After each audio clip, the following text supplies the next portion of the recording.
Have any of you heard of WPA stories?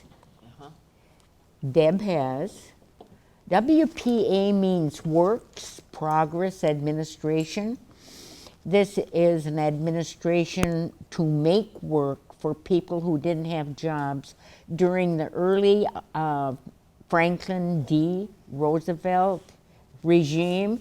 And he had a lot of acronyms like CCC, Civilian Conservation Corps, TVA, Tennessee Valley Authority. Well, this was WPA, Works Progress Administration.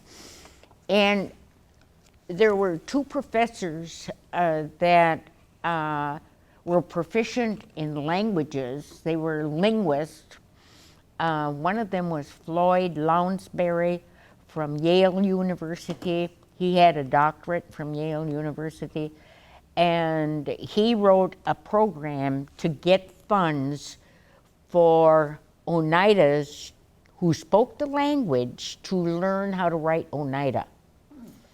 It was never written down before. There were some efforts to write down prayers or Oneida hymns in the language, but not stories or in the language. And Floyd Lounsbury and a man, I think his first name was Morris Swadesh, were two professors who worked with the University of Wisconsin and got one of these WPA grants so that Oneidas who spoke the language could learn to write Oneida, and they could interview the older people. And this happened from 1939 to 1942. That is what we are studying. I'm the Oneida historian, and we have three other people that work with the history department. Ernie Stevens III is the multimedia specialist. Reggie Dockstader is the archivist, and Josh Grzitek is the researcher. And so the four of us are the history department. And we are going through all of the WPA papers. And we each take turns reading one of the papers, and then we share it with the other three so that one person doesn't have to read all of the WPA. There are 11,000 pages. 11,000 pages in the WPA collection. And they're written up by about 15 Oneidas. These Oneidas were mostly people who went to boarding school, and they spoke very good English, and they spoke excellent Oneida, and now they were employed to learn how to write in the Oneida language when they interviewed these older people who could remember coming from New York. These people didn't come from New York, but their parents did. And they listened to their parents, and so they could pass on those stories from removal from New York to Wisconsin, and that's all in these papers. Well, they did a lot of subjects, a lot of topics. They had a format on what questions to ask the elders. Many of the elders did not speak English at all. And what question to ask them. They had to be comfortable. They had to do all of that rapport before they even got to talk to the elder, because the elder would be kind of suspicious of what's going on here. And they were very good at it. They were diplomats, they were ambassadors, they could write, they could speak Oneida, they could speak English, and they were employed during this Works Progress Administration. I don't know if you know any of these people. One of them was Stadler King. Another one was Denison Hill, Oscar Archiquette, Tilly Baird. There were several women and mostly men. And they were the people who sat with Professor Floyd Lounsbury and Morris Swadesh and learned how to do this proficiently. It's a good thing they did, because we would have had a gap of 100 years in our history if they didn't do this. because now we know. Nobody wrote about the Oneidas during this time, but now these people wrote first-handed stories from these old people. So we're going to kind of look at one topic. One topic is witch stories, and that's kind of interesting to people. So I can tell you a little bit. I read most of this stuff, and I can tell you about it, is that there were people who were witches among the Oneidas, and they were women. You think of a witch, you think of a woman, but there were men as well. So they did certain things, and some of the things that they did was they could change themselves from a human being to an animal, like a wolf or a big dog or even a bear. And so there are stories in here that talk about that. And it's like the witch, either on their own volition or from a request for some other person, that they'd say, we don't like that person over in that house there because they are doing harm to our cattle, they're doing harm to our children, or something like that. So they'd employ this witch to go over there and do something. And the witch would make their deals with them. They would get, if they might get something or not, but they might get something from that person who was requesting. And they'd go over there, and if that third person was doing harm to their cattle, say, let them out, or drove their pigs off or something, then the witch would go over there and become a dog and harm that person, like bite them in the legs or something, and or cause damage by knocking them down or whatever they would do. And then how they would know that that was the manifested, how the people that were making the request would know, is because like the next day or the next several days, they would see this man that was driving off their cattle. They would see him limping or in bad shape, hurt, black and blue, whatever, and they would know that this person was witched. And that's how they controlled that.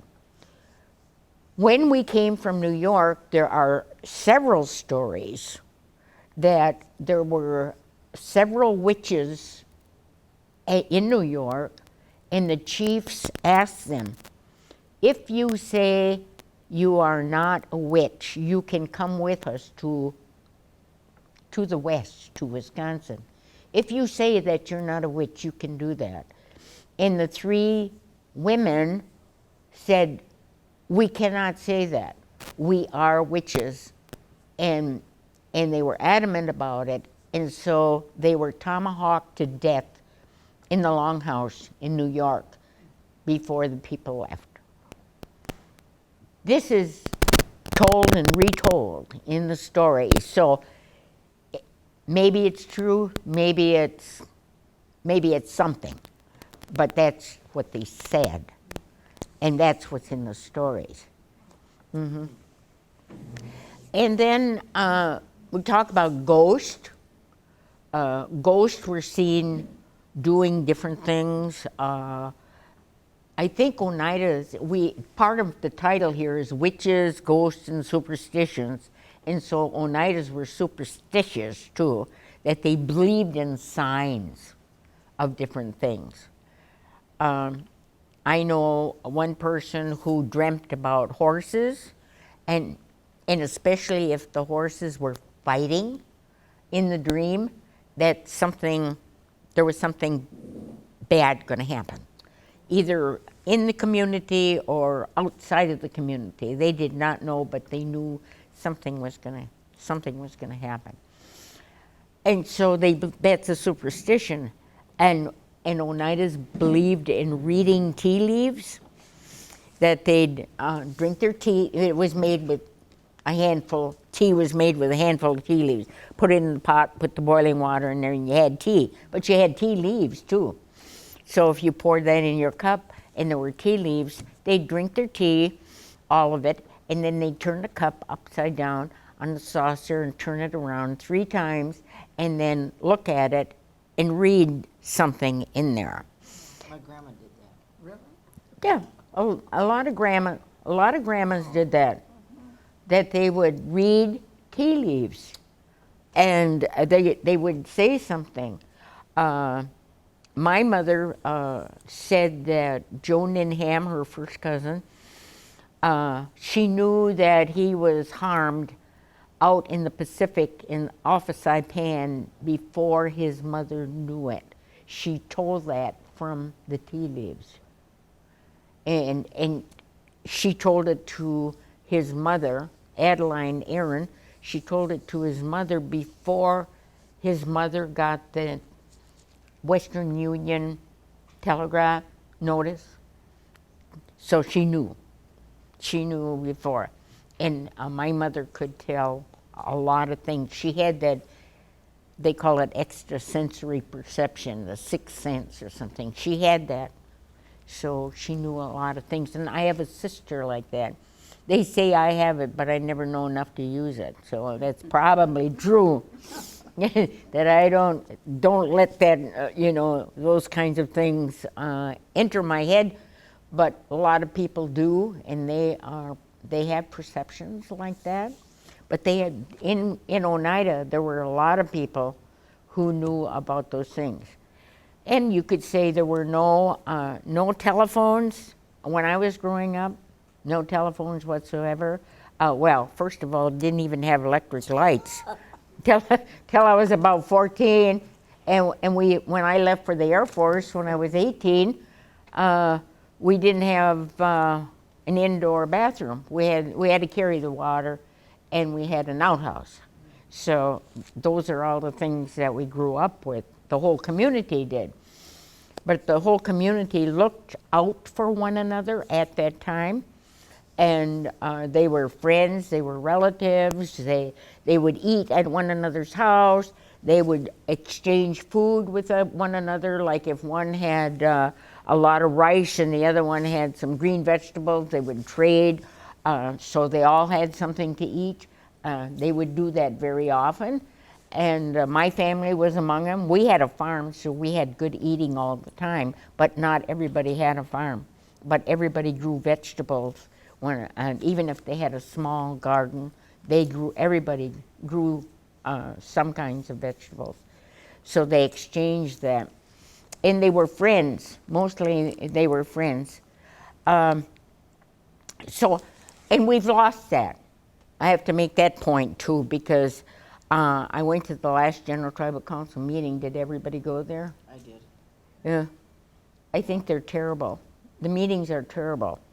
And I think that, and I'll say this, I'll just say it, that I think that the chairwoman should have more control over the General Tribal Council. I was the vice chairman for years, and I chaired a lot of General Tribal Council meetings, so I know how that's supposed to go. And I'm also a parliamentarian, so I know about that, and I don't think we've got a handle on parliamentary procedure, and I don't think we have a handle on General Tribal Council meetings. And I think we're wasting money by the millions of dollars also. I feel that. So, it has nothing to do with witch stories, or maybe it does. Yeah. Maybe there's a witch there. Yeah, you don't know. There's something going on here. And they say vibrations, If we could see all the radio wave, I'm an ex-airborne radar technician in the United States Air Force, so I know about radio waves. And if you could see all the radio waves in the room here, you wouldn't be able to see anything, because it'd be like fog or like a black mist or something, because there are so many. You wonder how, and they go through your body. I mean, you don't feel it, but they go through your body just like any kind of radiation. And I'm saying, there must be a limit to this somewhere. But anyway, that's what happens with that, with the communication. We use the cell phones for all of that. I don't know. Well, I got to take it back now. I was granted a cell phone on Monday. This Monday. Before that, I had no cell phone whatsoever because I use my head. And you know, people are got to get their cell phone out and calculate. I do my calculating in my head. I remember all the numbers in my head, and I remember the stories in all of those things. And everybody has to go like this, and She probably wants to know where you are. It's got a tracker on it. yeah. That's a good one. My children. You're not filming that, no. My children are the only ones that say, well, Ma, what if you get stuck in a snowbank or something, you don't have a cell phone, you'll be stuck. I said, I lived for 84 years without it, and I did very good, but now I have to have this because people are demanding it. But I finally got one, but it's going to be a limited access, I'll tell you that much.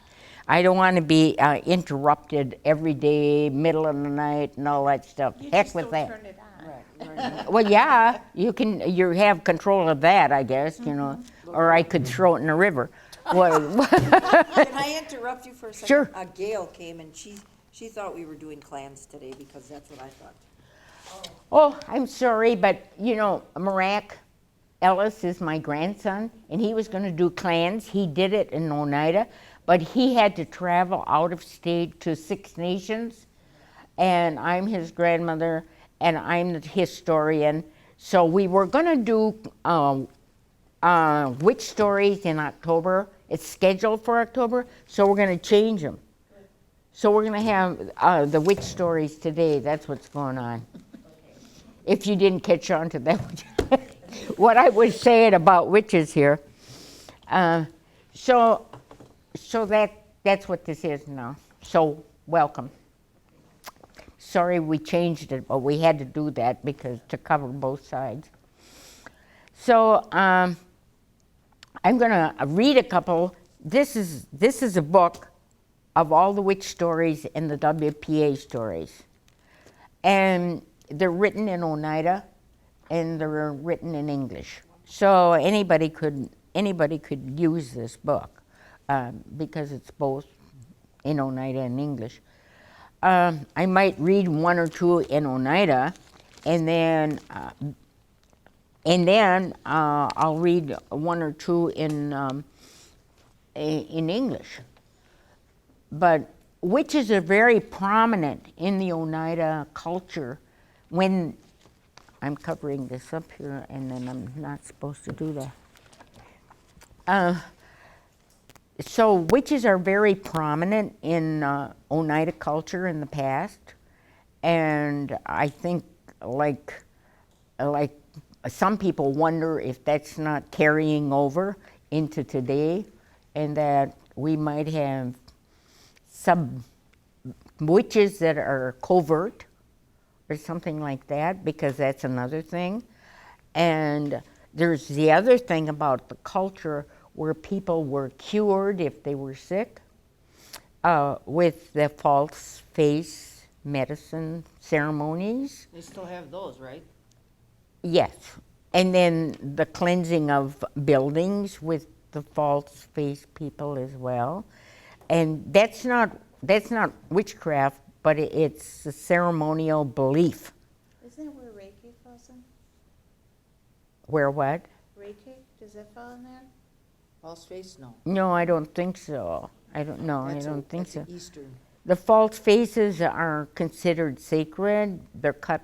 The false faces are masks that are cut from live trees, and then the people come in to like cleanse a building, with the smudge from the sage or cedar, and the false faces, and they come through the whole building with turtle rattle.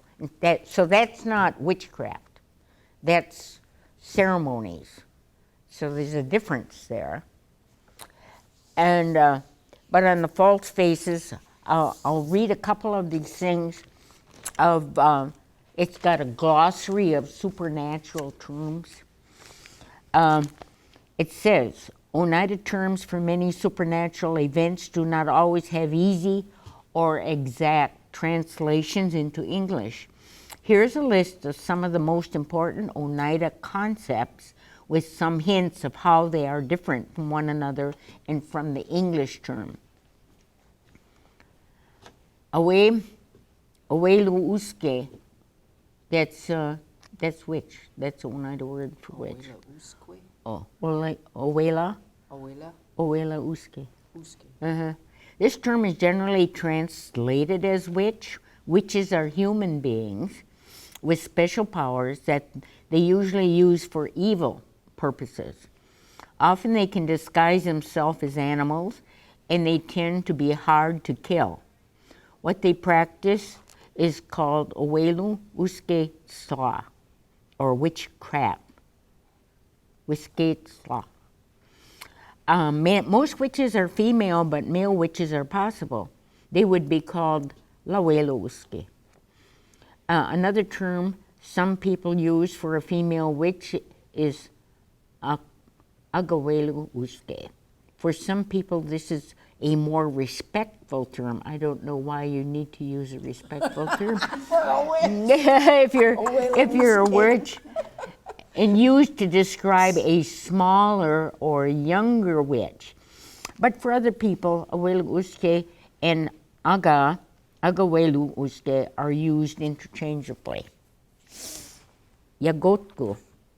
This word is used to describe a person with special psychic powers. Unlike a witch, these powers are usually used for good, not evil purposes. So I think that would be in the realm of somebody who's reading tea leaves and giving people advice on that. So Yagotku is, what does that mean? Yagotku, Yagotku means. yeah, this word is used to describe a person with special psychic powers. Oh, okay. Positive, Yeah, not the negative like the witch. yeah, positive. Unlike a witch, these powers are usually used for positive purposes, good, not evil. Some translate this as a magician or prophet, whereas witchcraft is usually learned. The powers of Yagatku are usually a gift that certain individuals have. With both men and women can have this gift. A male would be called Lotku. Yagotlant Luze. This term describes someone who has seen or been bothered by a ghost, spirit, or apparition. Have you ever heard of the little people? Yeah. The little Randy talks people about are the little seen often. Sometime my granddaughter's not here anymore. She was killed in an accident on Highway 29. But when she was here, she saw little people They move stuff quite around often. Or they do stuff. Mm-hmm. Yeah, they do things. Sometimes it's evident, and she would tell her mother when she would see little people. That was special. That's a special thing. Let me see. This term describes someone who has seen or been bothered by a ghost, spirit, or apparition. There are no special powers in such a person, but they are often spoken of as being bewitched. The male term is Ladyant Luze. Yagotla Swadu. This term is also used to describe someone who has been bewitched, but it is quite different from Yagotlian Luze, which I just read here. Instead of seeing things, the victim here acts like one of the clan animals. Takes on, if they are from the bear clan, they might act at certain times like the bear. Or if they're from the wolf clan, they might do certain things like a wolf would do. Or the same with the turtle. It usually takes a false face ceremony to cure this kind of affliction. A male who has this affliction would be called Lotla Swadu. Yanuqua Jeshante Lize. This is the first time I said that word. This is someone who knows much about medicine, especially herbal medicine.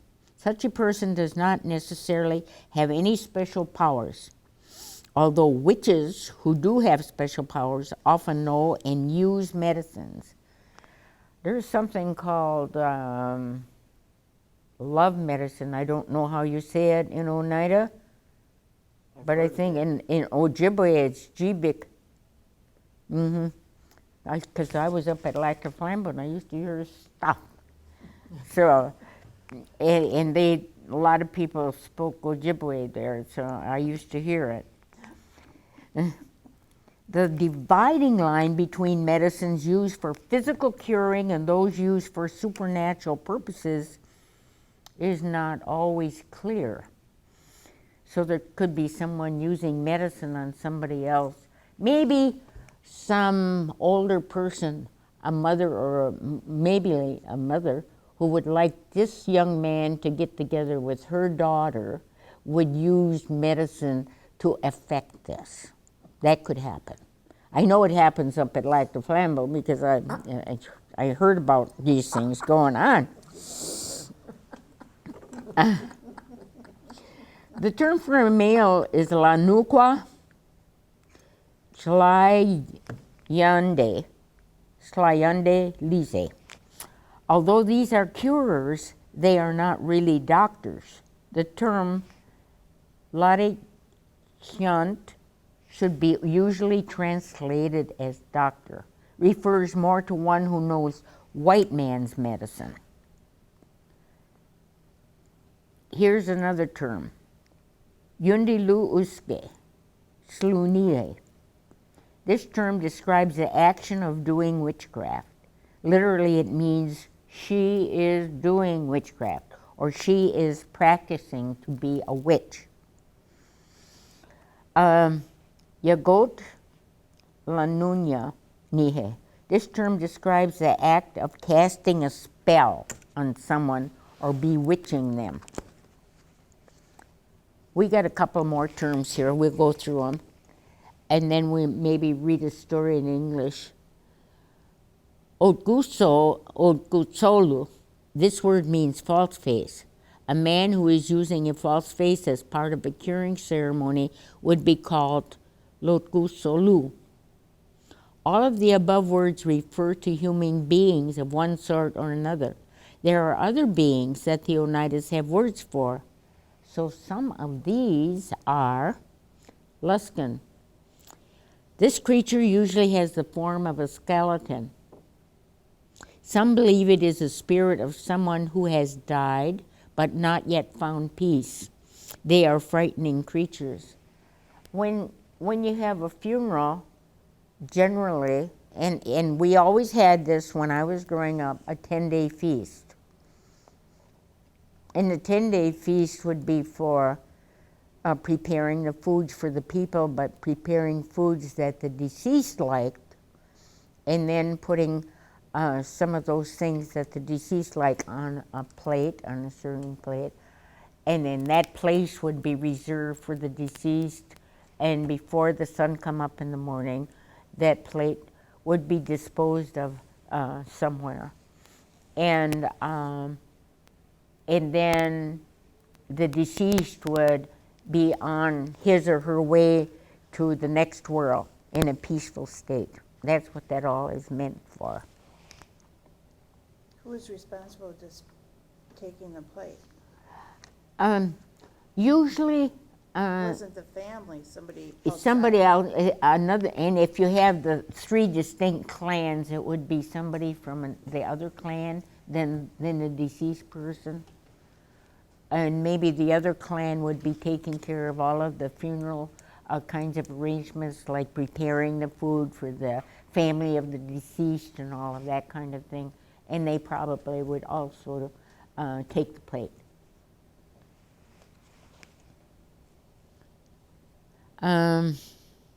Unguilats. This term translates directly as he eats people. That's kind of dramatic, isn't it? He lives by himself and is particularly fond of children. Yikes. I think that this is a term that's used with maybe grandparents or parents, and some children are misbehaving or they're running about outside in the night or something, and they're not supposed to be doing that. And so they're going to tell them about this Luskin here, or this other one, whose term directly is he eats people. What, how do you say that in Oneida now? Ungwe ilux. Ongwe ilax. Mm-hmm. Ongwe ilax. Lux is bad, Or get or our house, ongwe ilax. yeah, isn't If you there? think about it, a lot of that stuff is true today. Yep. I mean, the pedophiles, or Pedophiles. pedophiles, Yeah, and the cannibalism. yeah. I watch forensic files sometimes, and I'm amazed because there's so much of that stuff going on in the United States, the greatest country in the world, they keep saying, and all of this stuff is going on, and it's not just a here and there kind of event. It's like a constant thing, and it's not good. I blame a lot of it on the games that kids grew up with, and those games are all violent, and they can kill people left and right in these games and have no feeling about it. And I'm saying, what is that all about? That's a mind changer right there. And the kids have the mind, so they don't have, when they go on to be men, and women, I guess sometimes, but mostly men, and they grow up with it. They grew up with a culture of that kind of thing, which is very bad stuff. But they don't have this family structure either anymore. No, They don't have grandma and grandpa saying you shouldn't do that. That's not good. I guess that you're right there. They should. I've got 27 grandchildren, and 20 grandchildren, 20 great grandchildren, and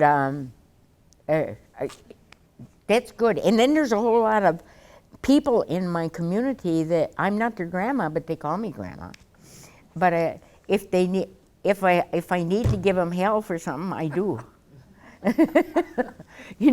I do, even if they're not my own. I say, you better watch it. Something's going to happen to you if you don't straighten up. Yeah, yeah, I do. Okay, we did the little people. Oh, we didn't do the little people. That's next. Dehari Galalu. Dehari Galalu. That's Oneida name. These are the little people. They appear only to those who believe in them. Unless they are mistreated, they generally use their special powers for good purposes. So if a person sees little people, that means they are a good person, and the little people will do good things for them. Here's another one. Atnayu. This is a giant. Giants are usually evil and lived in times past. Today, this is one of the names for the devil. I know a different name, but I don't know if I should say it because I don't know the exact translation. I'll be off target here. And then this is, I was very curious about this next one, Onuyunt. Onuyunt. This is a magic bug. It is about the size of an apple seed and has no limbs. It is used for prophecy and certain kinds of magic. And I wondered about this because in the stories, in the Oneida stories from almost 100 years ago now, from 1939 to 1942, but all those stories came from before that time, in the century before, and they had this magic bug and to do certain things, and they believed in it. And they said you had to feed it, and you had to put it in a silk scarf and give it special treatment and all of this kind of thing. And I never heard that when I was growing up. But the Oneidas believed in it, and there was quite a few stories that different Oneidas, independent of the other one, they weren't all sitting around listening to each other. They were independent stories, and they would tell about these different things. And I wondered about that quite a bit. I still do. And this is ganahudot. This is a special hunting worm. It can make a hunter more successful if properly used. So they used to have 2 of these hunting worms in this silk scarf, and they had to take care of it, and they had to feed it. Well, I never saw one. So, I don't know what that is, but it gave them special hunting powers. And of course, hunting from hundreds and thousands of years past is one of the main activities of a tribe, especially our tribe, for food. And the main big animals that were eaten were a bear and deer, Okwal, Okali, Oskanun were the 2 main ones, but they also had beaver and all the smaller animals. They ate raccoon and muskrat and squirrels and rabbits and all those other things. But they had good hunting when they took care of these worms. I always wondered about that. Never saw one, and I didn't know anybody that told a story about this either. Adyant Lusla. Adyant Lusla. This is a ghost or spirit. Most often it is frightening, but sometimes it acts as a guide. And this one is Yagasu Nyuze. This word means she is giving a sign, omen, or prophecy. It is most often used of certain animals whose appearance or actions have a special meaning. So if they saw a bear and a bear was doing a certain thing, they would immediately interpret what the bear was doing. Is it a good thing? Is it not a good thing? Or what? I don't know. Last fall, when I was going down Seminary Road, I saw a young bear, what do you call it, like an adolescent bear, not fully grown, go right across in front of me into the pine trees by Leanne Dockstader's house. And there's not that many bears around Oneida, but there was a young bear traveling on his own. And then about a month ago, I was on Seminary Road between Bruce Parker's house, that's where I grew up on that property, he's my nephew, Bruce, and then I got another nephew about half a block away from him, Jason Kurowski, and I was driving about 35 miles an hour, and I was just driving, paying attention, and the sun was just going down, it was just half dark, not completely light, and here comes a doe barreling, wow. I don't know how fast, and jumped right over my hood while I was driving. The deer's body covered the whole, my whole windshield. I for a half a second I couldn't see a thing, just that deer jumping across my hood. If it would have been a half a second later, both me and the deer probably would have been smashed up. But that's what happened, and I thought, wow. And the rest of the time I was going like this. I couldn't move my hands off the steering wheel. I got scared, and so that happened. I don't know if that was a sign. My sister, if it was my sister Shirley, she could read that right away and say that was a sign for something. Mm-hmm. Okay, let's try one of these stories I here. have a question. Yeah. Okay, so what was the purpose of, I was talking to Roy Huff, and he said that they covered his, in the inside, he said they would chase all the young ones out of the house and they would cover all the windows black, with black drapes. For a funeral. They had, for a funeral, they Just did. for a funeral. For a funeral, because it's like, it's related to that old belief by Indians that if you had a mirror, it would take your spirit away. Your spirit would be there. So they said, you know, you don't do that. So at funerals, it had a relationship to the spirit of the deceased, and you cover all the mirrors in the house during the time, probably for the 10 The days. mirrors and the windows, because he said they covered the windows. Well, maybe, I don't know, maybe the windows too, but I know mirrors for certain.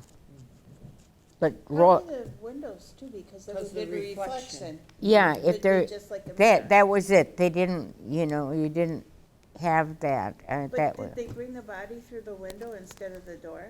Not for the Oneidas. no, well, they did for my granddaughter, but it was only because that's the only place that the casket would fit out of, was that bigger window rather than the door. Because they brought my grandma in the door. Oh, they did? Yeah. Yeah, well, Grandpa's house. we have modern day houses now. We don't have log homes or long houses. We have modern day houses, so we have to adjust to whatever is there, but the mirrors are covered for funerals, that they know. They still do that? Yes, If they had it in most their house, I families would do. If a family is not that much related to traditional teachings, they may not. But almost everybody has a fire when there's a deceased, and most everybody has a 10-day feast. The other things they don't always have. So, and there used to be some other practices too. I don't know the Oneida word for this, but our cousin Joe Skinador lived at a Catholic place, a house by the Catholic Church on the south end of the reservation. It's called the Immaculate Conception now, but it was St. Mary's then. And his Oneida name was, they called him Wash Body Joe. And his Oneida name meant he washes bodies. That is what he did for funerals. So that's why, that I never knew that until he was long gone. Then his name was Wash Body Joe when I was growing up. That's what his name was. But his Oneida name was he washes bodies. And then I talked to some Oneidas, Harry Cornelius for one, and oh yeah, he told me his Oneida name. He knew it. Mm-hmm. Yeah. Okay, let's try one of these stories here, and we can, and then we can talk about it if you want. Her voice ahead, a deceased witch. What I've overheard is that this deceased, quote, voice in her mouth at the time that she had repented and had told how to go at it to become a witch.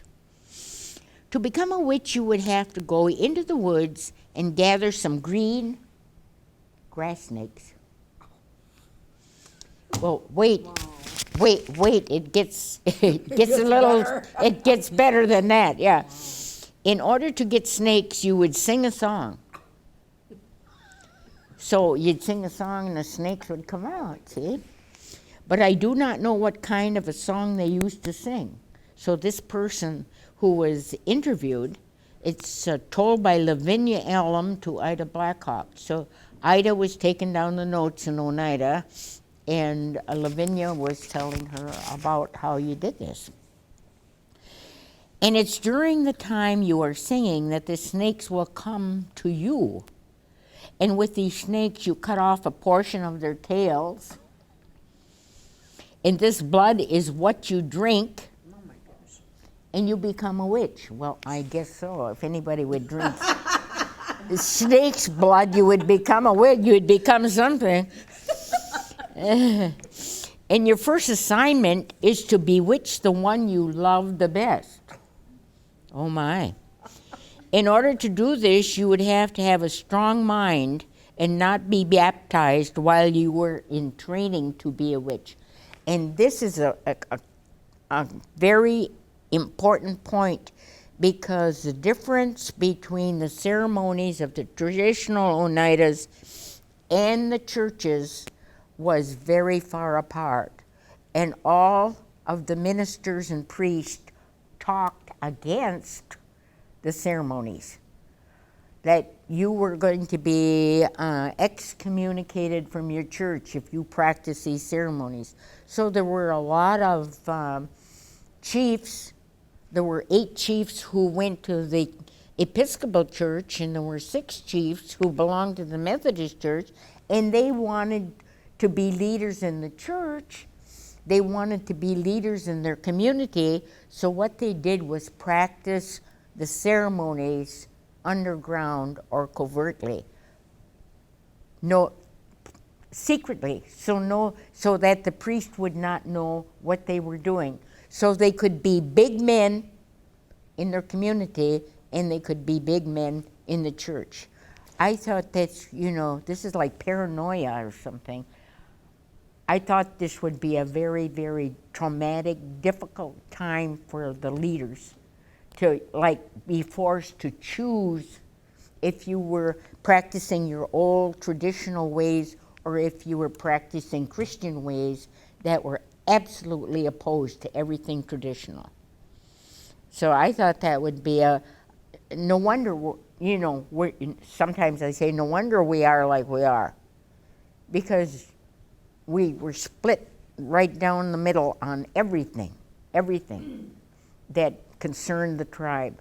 And then the priests and the ministers were taking the members one way, and the traditional people were practicing another way, which was not, they were not together at all. Even the Catholic Church recognized under Pope John the 23rd, I think, that you have to do something more for the people. You can't have everybody in every country sitting there saying the Mass in Latin when they don't know what it means. So the church changed it so that they would use their own languages. They had to give in.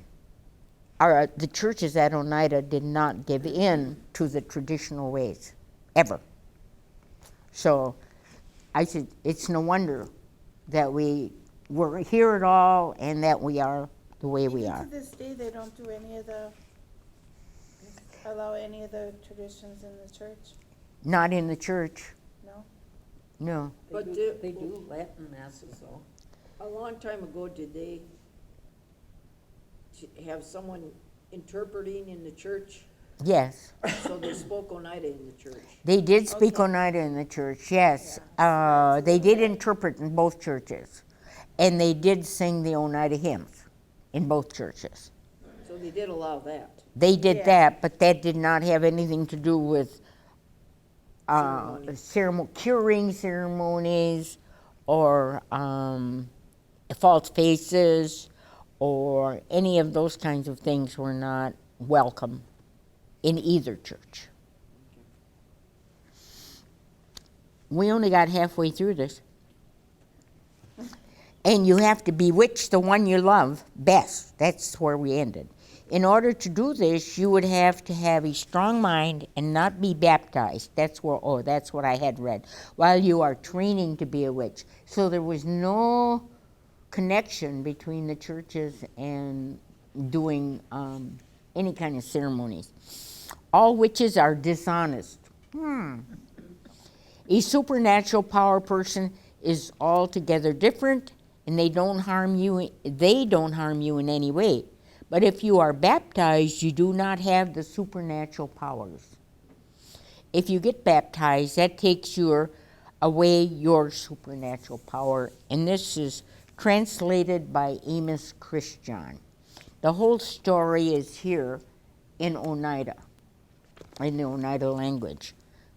So I'll tell you maybe one or two more on that, and you can... So the person who was telling the story, were they Christian? They could have been. They probably were, because almost all the Oneidas belonged to both churches, one or the other. And often they change from one church to the other church. If they didn't like how the priest was asking for money, they would change to the other church. And they said that in their stories. They'd say, well, that priest expected me to give I gave once, and he expected me to give again on a certain Sunday, and so I went over to the Methodist church, where they don't ask for money that much. And so they would talk about that, because they were both missions, and they were missions up until recent years, which meant that they couldn't support themselves, that they depended on income from people from, say, the Episcopal people out in the East. And they depended on them to help support their church with goods and money and whatever. Goods would be clothes and things for Christmas or, stuff like that. But both churches, now they can hardly support themselves because the church membership is very low in both churches. And they do have fish fries. Today, as a matter of fact, the Methodist Church is having some kind of a food fundraiser. I know. Today, they need money because they're almost depleted. They have to pay their minister their salary, and their insurance is the highest thing. It's like $1,300 a month for their medical insurance. They have to pay that, even though the minister might only serve 2 or 3 days a week or something. They still have to pay that income, pay that for them. So it all goes to the minister and not to the maintenance of the church property. So they're both having difficult time with the finances of their churches. Although the tribe paid, I don't know how many millions, maybe 4 million, something like that, to restore the parish hall. The tribe paid the whole thing. They could have put it under the National Historic Places and assigned it, and then they would have got national money, but they didn't wait for that. They just went ahead and improved it, and now it doesn't qualify for national monies. But they could have done that. In any of historic buildings over 50 years old, if it's qualified, it could be designated. Why didn't they know that? Well, they did know it, but they didn't do it. They had money then. Spend the money. Spend the money. Yep. And this one is, let me see who this is by. Jonathan, this is by Jonathan Denny to Oscar Archiquette. I knew Oscar, he was one of my teachers. Jonathan Denny was the father of Dewey Denny. Dewey was a good friend of my dad, one of his best friends. And then translated and taped by Mary Danforth. And Mary Danforth was a sister to Wilson Antone. And she was a language teacher and a language translator. So she translated this story. And she lived across the road from me. Okay, this story is very interesting. It's about bleeding snakes. Well, these are the stories. I can't change them. I will now talk on the subject of witchcraft that you have asked about. I will tell you as much as I can remember of what my father used to tell us.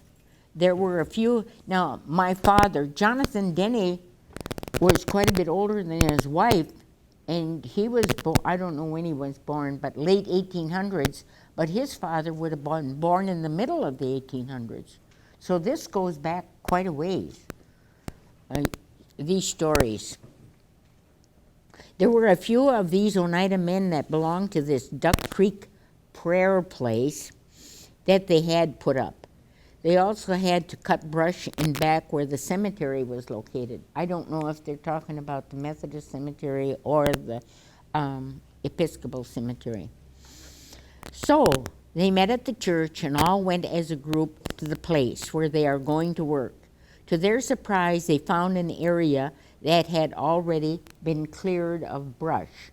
You know, the Oneida Reservation is 8.5 miles wide by 12 miles long, and when the Oneidas settled there in the early 1800s, starting in 1823, it was covered with very large white pine trees. But that was all, the white pine was all clear cut, and the hardwood trees like maple and oak, and everything was cut also by the late 1800s mainly. If you look at a picture of the Episcopal Cemetery that was done in the late 1800s, sometimes there's a funeral going on there in that cemetery. There's not a tree in sight. It's clear cut. There's no trees in any direction. You can look at all those old photographs, and that's what you will see. Well, what comes up are the young trees and the brush, and so now he's talking about clearing this brush. To their surprise, they found an area that had already been cleared of brush.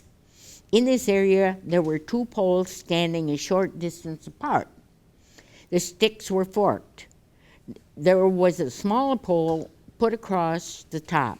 This is where the snakes were hanging from.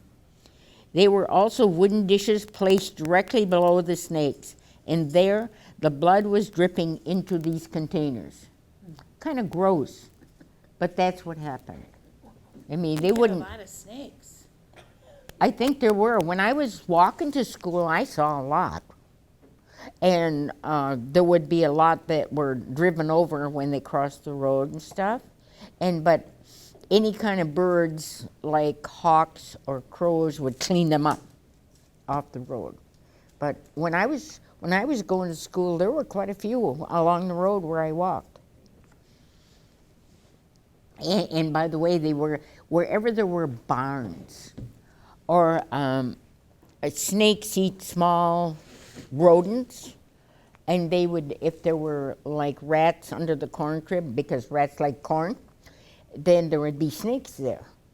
And so you can tell it's like the food chain, what happens. So, and there, we're not going to have lunch right now, are we? And there were also wooden dishes placed directly below the snakes, and there was blood dripping into these containers, and one man said, "This must be where the witches have their meetings." So now again, as usual, they teased one another about which one of them belonged to this group of witches that met there. After a while, an old man showed up there. He was looking around. After he had been standing around for a while talking with them, one man said, "It is true what this man standing here is saying, that this is where they teach you how to become a witch. They say," he turned around real fast. His eyes were real big as he turned and stared at the one man that had said that. He was so angry he knocked those things down, the snakes and the poles, and he turned back around and walked away. This was translated by Amos Christian, and there's a drawing in here of the snakes hanging down. Mm-hmm. Mm-hmm. So, are there any questions, comments, stories? And you got any snake stories or witch stories? Yeah. Maybe it has nothing to do, but you were saying white pine. I've never heard of that. White pine? White pine. You can tell a white pine tree. Oh, it's called in the Oneida language a tree with the long leaves. I think it has, in each little pod, I think it has 5 needles in it. But when you see it, you can recognize it too. It usually has a trunk that looks almost black, and the limbs are spread here and there. They're not all close together, like you can almost see through it in a white pine tree. The white pine went first because that's one of the best lumbers to make like 2x4s and building materials. It's very good. It is almost, the cut timber is almost white. Isn't the white pine used for, boats years ago, for the? Oh, the poles? No, those are mostly hardwoods for the For the mast. sail, For the mast. mast. You had a question? Are they mainly like up north, like on reservation? I've never seen it. The Menominees probably have millions of them, but they got millions of other kinds of trees too. But we have white pine coming back. I have 21 acres, and it borders on the creek, and there are young white pine trees coming around, and there's no big white pines, but those white pines must be from old seed or something that the squirrels carried there or some bird carried there from the white pine cone somewhere. So And they're coming up. Are there white pines on the reservation? Yeah, Oh, there are. there are. Mm-hmm. White pines, their needles are real soft. Yeah, They're pliable. and And they're I think, long. yeah, they're long. They call it the tree of the long leaves. That's the Oneida translation of. How do you say that? How do you say I don't that? know how you say it in Oneida. I know my granddaughter's name is Yoni Doti, and that's standing pine. And where the needle goes to that pod you're talking about, it's white. It's like cottony. Yeah, yeah. That's where they kinda get their name from, white pine. Well, the white pine is basically, and you heard the white roots apiece? Yeah, That's from the white pine. Oh, never heard of that. The white roots apiece are the 4 roots going north, south, east, and west that encompass all the tribes. That's the white pine that stands there, with the white roots apiece. I think it's on the flag, isn't it? Yeah, in the middle, it is. Oh, yeah, I see it now. I'll have some creamer, please. I guess this is my coffee. Yep, that's yours. Whoops, I can't read. Eh. Yeah, that's the white, that's a symbol of the white pine. And the white pine is a sacred tree to the Haudenosaunee, because that's a great tree of peace. And it's embodied in Gaia and the Goa, the great law. Goa is great, Go is big, and Goa is bigger than big. Yeah. That's what you guys need to do, put white pine in the backyard, So plant one. I don't know if, do you know Kerry Brunette? Yeah. He said he's got a white pine growing in front of his house. Yeah, I don't know. that's what he says. That's all I know. Let me see, here's a short story, and it's told by Randall Dockstader to LaFront King. These are all people that were involved in the WPA project. And it's translated and taped by Amos Christian. Amos worked in the language project for years at the school, and he and his sister Maria and Anna was in another sister Anna was another part of that, of translating or doing the Oneida dictionary. And you probably have a copy here. We do. And those are the 3, they're brother and 2 sisters. And their grandmother raised them, and the grandmother only spoke Oneida, so that's why they knew how to speak Oneida so well.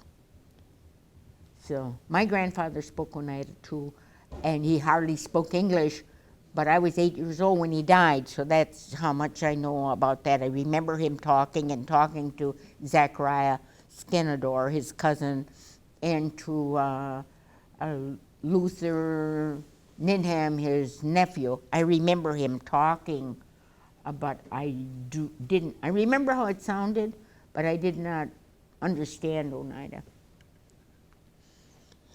Now, this is another story. This, they say, a long time ago. The witches and those with supernatural powers lived here and there. These witches were able to change themselves into any form they desired. It didn't even matter to them who they killed. I don't know why they would kill, but that's the story. The ones with supernatural powers were like that too. They would also bewitch them.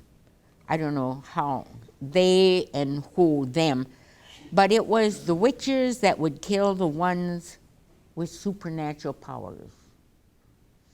So I guess they wanted to have the power for themselves. I don't know. That's the end of the story. It's only one paragraph long. So So So there's this- the good and the evil, Yeah, because the supernatural were the good. yes, And Yeah. Yeah. the witches were the and the evil, witches good and evil. were generally, supposedly evil. Yeah, I don't know why we would have those people in our midst, but they were there. And maybe that's why they tomahawked the three that were in New York. Maybe that was their check and balance back then. Yeah, it could have been. It could, but you know, when I was growing up, I knew all these older people, elders. They were my relatives. They were Oneida, and I could say, well, that one was a pretty good person, and I could say, well, this one was not too good. You know, I could say, if you just observe them, you would know. You know, that one was, I knew of one sister who was, she'd get her brother drunk and take all his money. I don't think that was too good of her, but that happened. I knew that happened. And I don't know if she was a witch, but that's what she did. And she did other things as well. She didn't have any, she was married and she didn't have any children. They all spoke Oneida, so I didn't get in on everything because I heard the Oneida, but I didn't know everything that they were saying. So that happened. We got another story here. It's a short one. It is said that a long time ago, the Oneida people saw a light coming. This is kind of important because I heard this later. After they recognized what it was, they discovered that it was a female witch. By the time they entered, one man was already, I don't know, entered where. It was then that he had entered into the gun, and he closed the door behind him. He went in the house, apparently, to look for a gun. He then took her out, and then he took off on the run, and that is the reason why he believes in witches. So it is for that reason all the witches should be killed off. I think he was, he knew where a gun was, and he was going to kill this witch. Now, there are So- some stories that say witches can't be killed. That's another So- part of it. So my question is, you know, there's and this was told by an elder, by somebody that's an elder to me, that in Oneida, there was this guy that killed his wife or a woman and then buried her, you know, over where the elders' housing is? Mm-hmm. Okay, so they took me back there and they showed me where he killed his wife or his girlfriend, whatever, and buried her in the back, in the wooded area. Mm-hmm. And where she was buried, there were lilies that came up. And he also buried his horse back there, and there was some flowers around where the horse was buried too. I didn't hear that one, but I can tell you another story which I know for certain is absolutely true. Because Minnie Moye told me that, and so did another lady, Beverly, Is it? told me that. Beverly, No, she's an older woman. well, Mindy Moy's not here, I know, but Minnie Moye is the one that told me but about that. who's the other lady? Beverly, and I can't think of what her last name is, but I saw her at the GTC meeting, which I hadn't seen in a long time. I'd like to know that 'Cause story she- too. If I ever see her again, I'll have her go over by you, but yeah, she took me in the back and we went in the woods and she showed me this. And when she told the story, it was really Eerie. scary. Mm. So I'm like, she goes, yeah, and right here where it is. And I'm Did she like, tell you a name? Or, Oh, she gave me a name of this guy. I know Minnie Moye did. oh, well, I can tell you another one that was not Oneida, but they lived in Oneida on South Park Avenue. And the name is Sebastian, is the last name, and the family was Russian, but it was only a man and his wife, and he lived next to Joel Reed on Salt Park Avenue. And one day Joel heard a lot of screaming, and he went over to his neighbor, and his neighbor had cut his wife with an axe. And the story was that I heard from Hudson Dock Stater, I also heard it from Percy Paulus, was that he cut her up and put her in a wash tub. Well, that, according to the newspaper, because I went and got the newspaper clippings, I said, this has got to be in the newspaper. It was 1921. And I got the newspaper clippings. He actually did kill her with an axe, but he didn't chop her all up like the story was that I heard. So, yeah, Mr. Sebastian, and he had one son. The son was down in Chicago. The son came up and got all the details and everything. Mr. Sebastian was in the prison. He served time in the prison. He admitted, he just said, you know, well, the other part of the story is that he was a very small man and his wife was quite large, and that she was mean to him, and she would be driving him all the time, like driving him, like, you got to do this, and criticizing and making him do stuff that he could not or would not do, didn't want to do. And she did do that to him, and I guess he just got tired of it and killed her. So, yeah, and that's just 1921. I've got the newspaper clippings on that one. And then he did, it must have been during Prohibition, and he was making liquor down across Silver Creek, which was Bread Creek at that time. And so Karina Williams, who is the Tribal Historic Preservation Officer, and I went down there across that little creek, and we went on the other side, and there are stones and bricks in that place where he had a still. And they said that was Sebastian's still, and there's evidence of that. So that's one story that I know about from, but there are other stories. This is true also. There were 2 Oneida men who were hanged by the chiefs. The first one was Mr. Green, and Mr. Green killed his 3 children, and 2 weeks later he was hung by the chiefs. And they asked him, well, why did you do this? And he was crippled. He couldn't stand up on his legs. His legs were he had to crawl around on the floor. And he said, well, my wife is never home, and I can't go anywhere. I can't do anything. My children are hungry. He said they would be happier in the next life. So that's why he did it. And they were young. Was his nickname Crooked Legs? I don't know. It could have been. Because... yeah, it could have been. There was another man that did have disabled legs, and his name was Henry King, but I think his name was Dalhousie, or the sun's coming up or something. That was his name, Henry King, and he had a little scooter that with wheels on it, and he could push himself with his hands. That was Henry King, but I don't. I think that's the one they called Crooked Legs. I think it might have been too. Because my mom said that he used to scare them. Yes, I heard that too. She said he used to come into the house, and he'd be in the house, and he'd just run after them, and they would, scream. He could use his hands. He couldn't. Yeah, he used his hands. He could not use his legs. And Aunt Jen, that's my husband's Aunt Jen, she talked about him scaring them too in the woods on the trail. Oh, yeah. That was Henry King. Probably Crooked Legs, as my mom called it. So that happened. And then the other one that was hanged was Jacob Paulus. And he was hanged in 1868. He was a Civil War veteran. He served with the 14th Wisconsin Infantry outside of Atlanta when Tecumseh was going through the South. And this was, the motive was jealousy, that he and his buddy who lived with him were gonna go out hunting early in the morning. So he was in bed, his wife was in bed, and his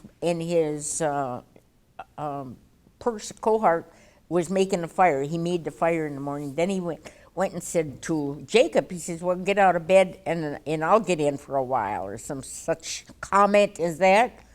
And Jacob got up and took his shotgun and shot him. So is that like, she's in bed, I'll get in there? Yes. You get out, Yeah. I'll get in? Yeah, yeah. Well, that's why he got killed. That's why he got killed.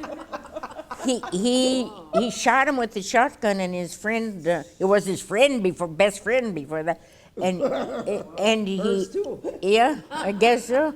And they lived for he lived for 4 days, and Jacob went down to the other end of the reservation, and he hid out in a shack, and then Big Martin or somebody that knew Jacob very well, talked him out to come out and say, you know, you're not going to live. If you best give up. Then he went to. He did give up, and they took him to Brown County Jail. He stayed there for a month, and Brown County called the chiefs or got in touch with the chiefs and said, "You better come and get him because we cannot afford to keep him any longer." And the chiefs were hesitating because they didn't know. They knew that he would have to die for his wrong, but they didn't know if they were going to shoot him or if they were going to hang him. So they decided to hang him. And then they employed a person. Now I should know his name. I read it, so I should know it. It's in the stories here, not in these, but in other. And they employed a person for $30 to build the scaffold and hang Jacob. And Jacob stayed with his mother the night before he got hanged, and then he was on the wagon that brought him there. And from the wagon, he gave a speech to the people on jealousy and how not to be jealous, that this is what it comes to. And they said there was as many as 15,000 people there. Well, there were only 1,000, less than 2,000 Oneidas, so all these other people were from the surrounding communities, and they came and they brought their families and they brought their food and everything else. Yeah, their lunch. Yeah, Picnic. yeah. Go watch Sandy get Going home. for the hanging. And they made a great thing of it. It was a great thing because they didn't have Where capital. did they do it? There was a hanging tree like where Site 1 is in that area on this side of the cemetery. It's no longer there, but that's where it was. Jacob is buried up on top of the hill. Yeah, What's his name? Hmm? Jacob what?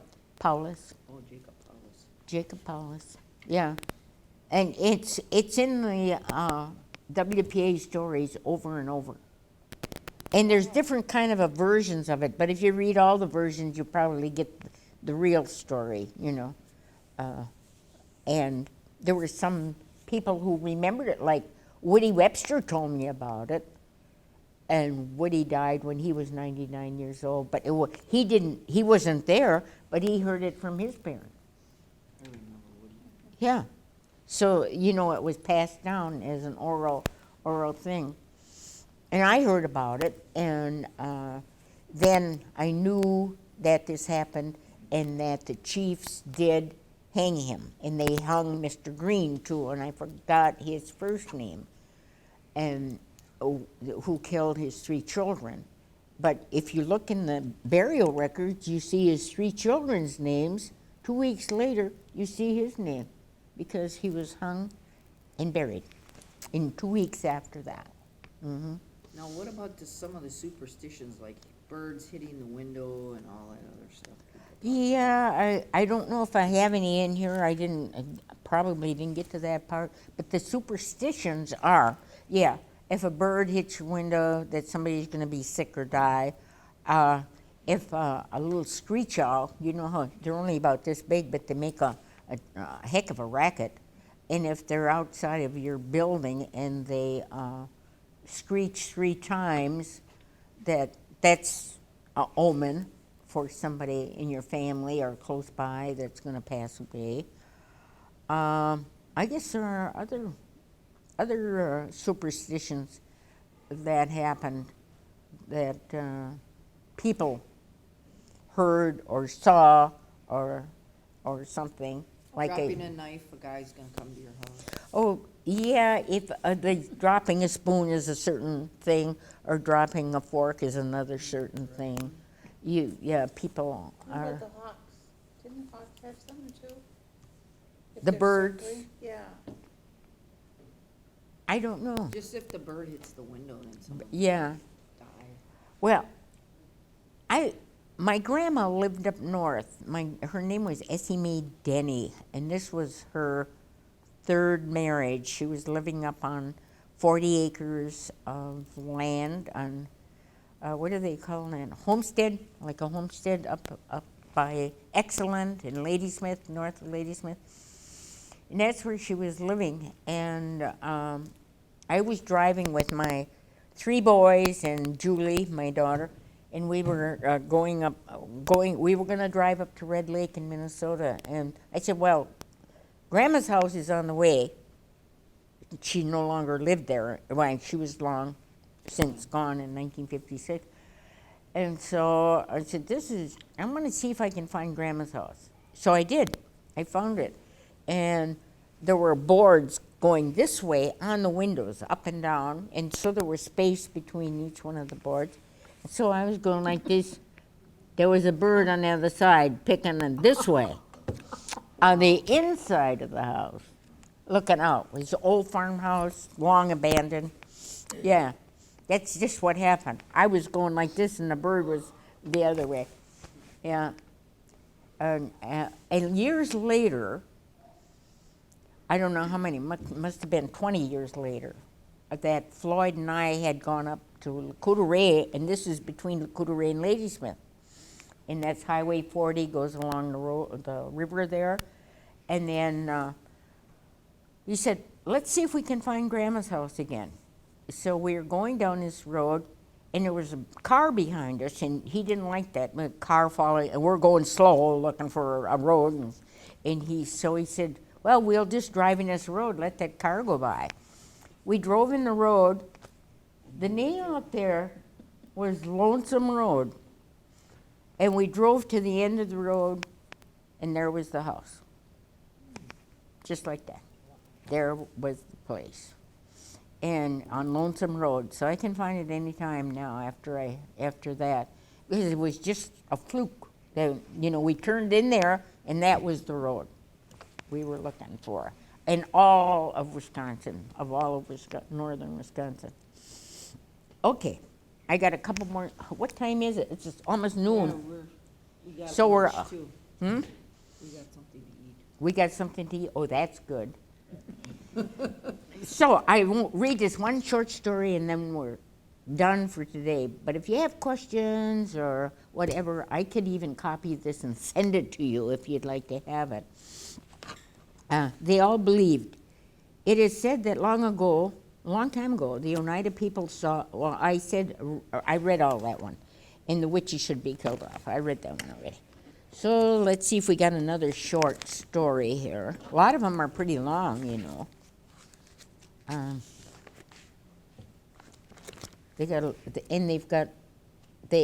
the translation is right underneath too, the English translation.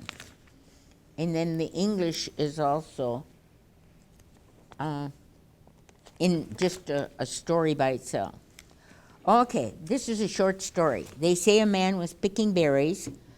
There was a great big tree lying there.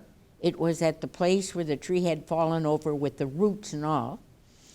There were sticks strung across at the roots, and there were 5 snakes that were hanging there, and the blood was still dripping from the snakes. Same story. There was bark. So, point is, each one of these stories, they substantiate the other one, and these people weren't sitting around together. They were independent, living in their houses when they were interviewed. There was bark lying there, and that's where the blood was dripping on. So now he looked around, did not see anybody, and he got scared. Right away he started thinking, maybe it could be the works of a witch. Well, he knew that. Now only he ran back and he said, it's always a woman that throws a curse on him. So he must have been cursed several times, this guy. It was that, their belief, it was always women that were witches and they were really afraid of witches. They believed that female witches had more power to be a witch than a male witch had. And this is translated by Amos Christian. So that's the end. The end. So he was probably a witch too. Amos? The one, The guy telling the story. yeah, the guy telling the story. He could have been a witch. I would say that if you were a witch, you would be more apt to recognize another one. Another witch. Yeah. Yeah. So, next time you go to General Tribal Council, keep your eyes open. Oh, jeez. They're all over the place. I guess. Uh-oh. We're in trouble. So that's the end.